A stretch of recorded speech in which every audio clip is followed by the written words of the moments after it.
আবু সাঈদের প্রতীক্ষারত মা। কলমে রিগান এসকান্দার। ঘড়ির কাঁটা 10টা ছুঁই ছুঁই।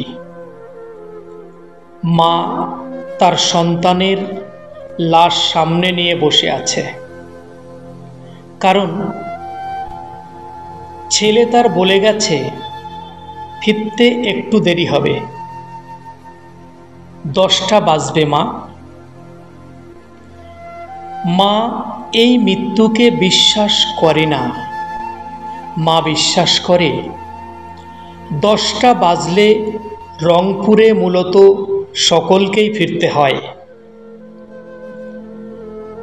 ব্রিটিশের চোখ ফাঁকি দিয়ে ফিরে আসবে তার সন্ন্যাসী মেয়ে দেবী চৌধুরানী। হানাদার পাকিস্তানির চোখ ফাঁকি দিয়ে বড় ভাই কুমারেশ মজুমদারের হাত ধরে ফিরে আসবে তার ছোট খোকা শম্ভু মজুমদার।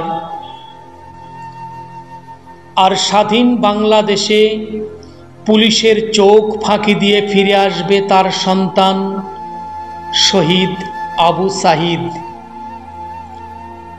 আবু সাঈদ, তুমি কোথা থেকে ছুটে এসে দাঁড়ালে স্বাধীন বাংলাদেশে এই দাবি আদায়ের মিছিলে? তুমি কি এসেছো রংপুর থেকে? তুমি কি এসেছো পারুল ইউনিয়ন থেকে?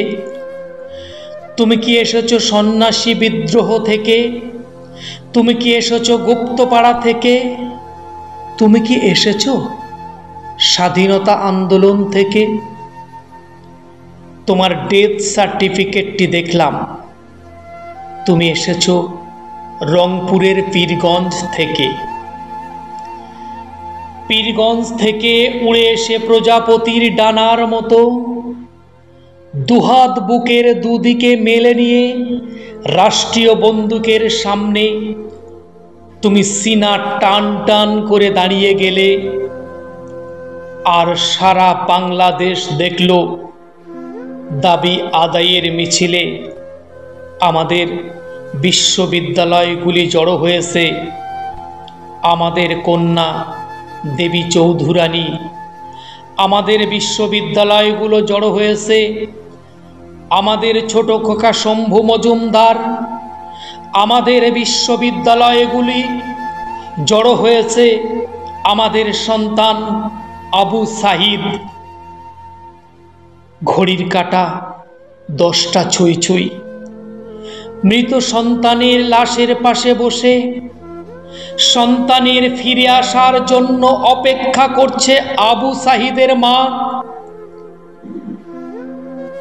মা, আমরা তোমাকে কিভাবে জানাই আমাদের দেশের নাম বাংলাদেশ?